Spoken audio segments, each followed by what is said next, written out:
Kedorergat, on a vu hier pourquoi tes vêtements sont rouges. Tes vêtements ils sont rouges comme Dorergat, comme quelqu'un qui va piétiner dans un pressoir. Et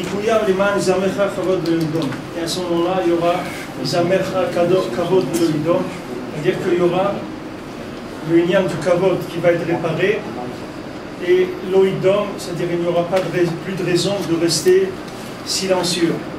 C'est-à-dire toute la raison pour laquelle on est silencieux, c'est-à-dire qu'on ne peut pas s'exprimer, c'est uniquement par le fait qu'on a le système sanguin qui est trop riche en sensations. Donc à ce moment-là, on est obligé de passer par la réfroie qui est de se taire. On dit que ça y a de la forma shtika. C'est-à-dire quelqu'un, il veut faire une barrière à sa forma, il doit se taire. Donc plus quelqu'un, il est émotif, il est émotionnel, il a des sensations de plaisir dans ce monde, et plus il doit se taire. Parce qu'il ne peut pas parler. Parce que sa parole, elle ne peut pas venir du da'at. Ce n'est pas une parole qui vient de la conscience véritable. Donc sa réparation, c'est-à-dire son début de réparation, il commence par le fait qu'il doit se taire. En se taisant, déjà, il ne va pas faire de mal. Alors, maintenant, on voit dans la galoute que l'homme Israël, il est toujours en position de se taire. Et même quand il parle, on n'écoute pas, parce qu'on ne parle pas avec le da'at. Quand Mashiach va venir, lui il s'appelle Mashiach, Messiah, lui sait parler, lui il va parler.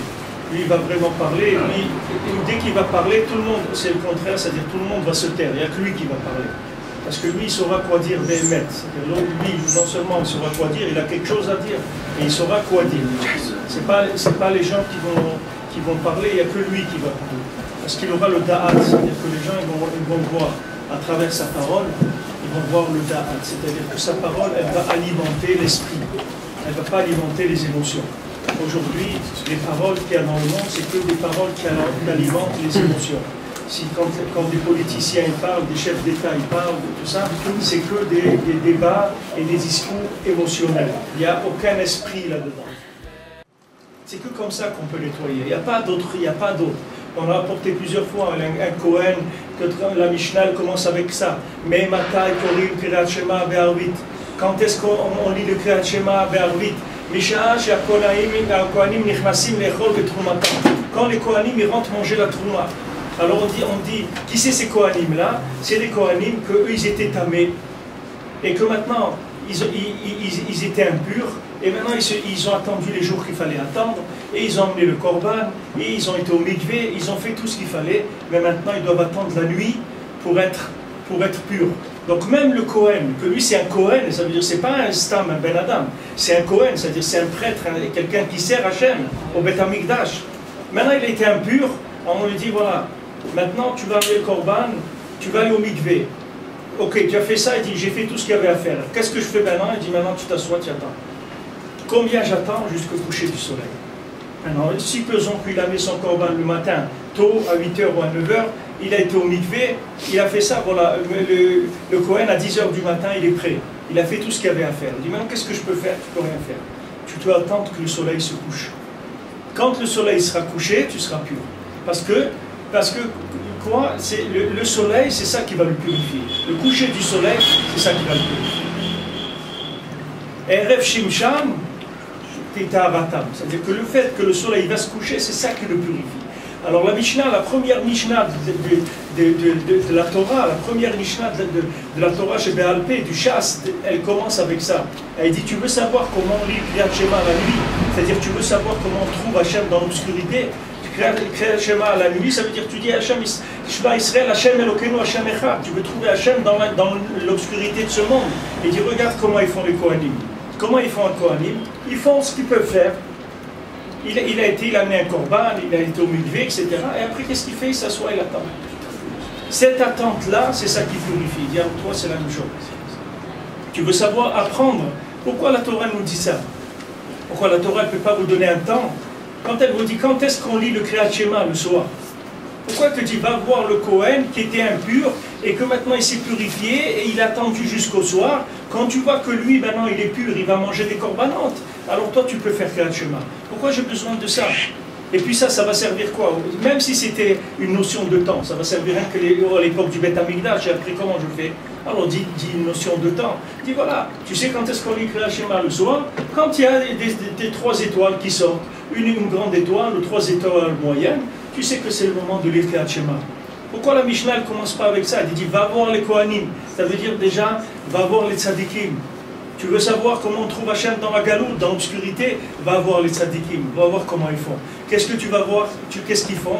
Ils attendent, c'est tout. Ils ont fait ce qu'ils avaient à faire, maintenant ils attendent. Ils attendent que Hachem il ouvre. Ils attendent que Hachem il donne le OK. Que Hachem il dise allez, viens, tu peux rentrer maintenant. Ils attendent. Alors c'est comme ça que tu vas apprendre comment faire vos Hachem. Tu vas regarder les tzadikim, tu vas voir qu'ils attendent, alors toi aussi tu vas apprendre à attendre. C'est comme ça qu'on lit Kriyat Shema dans la nuit.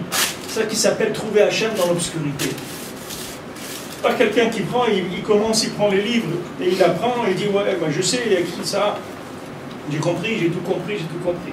Et il dit maintenant, tu as tout compris, mais pourquoi quand tu as vendu la maison à celui-là, tu lui as menti, tu lui as dit qu'elle valait 200 000 alors qu'elle valait que 190?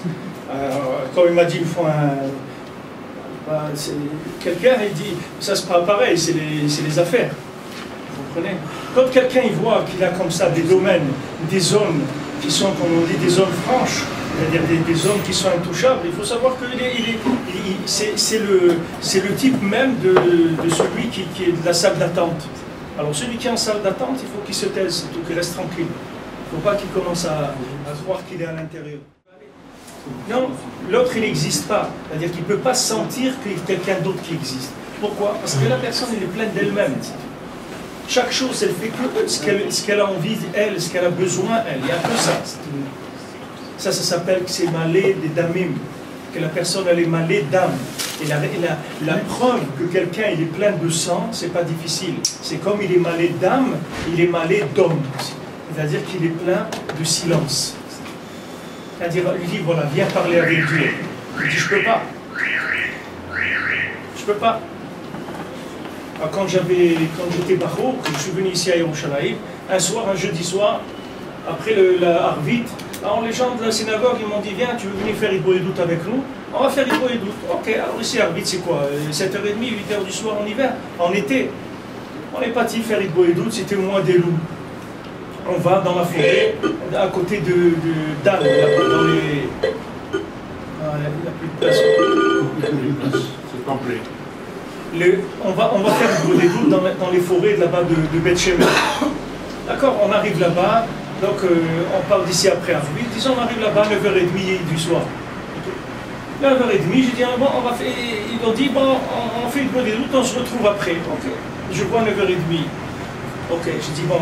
Ça, c'est des gens qui font beaucoup de bruit du tout. On va faire au moins 1 heure, 1 heure et demie. Alors j'attends 9h30, 10h30, 11h, minuit, 1 heure, 2 heures, 3 heures, 4 heures du matin. Quand il arrive le soin de la tfila, c'est là où je vois un, il cherche, il appelle, il dit allez, venez, on va faire la tfila. Et moi, depuis 9h30 jusqu'à 4h du matin, j'avais même pas où m'asseoir. C'était dans une forêt, dans la nuit.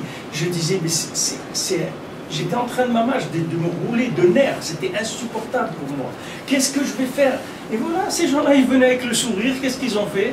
Ah ben, ils ont parlé pendant 6h30 avec un Akadosh Baruch Hu. Ils étaient tous souriants, tout contents, tout heureux. Et moi, j'étais comme une boule de nerfs. J'étais détruit complètement à l'intérieur de ces heures et ces heures d'attente comme ça. Pourquoi?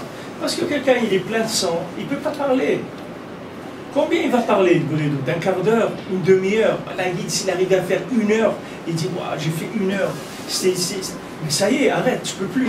Mais pourquoi tu ne peux plus? Qu'est-ce qu'il y a? Qu'est-ce qui t'empêche de parler avec Dieu? Il n'y a rien de plus agréable, de plus extraordinaire que ça.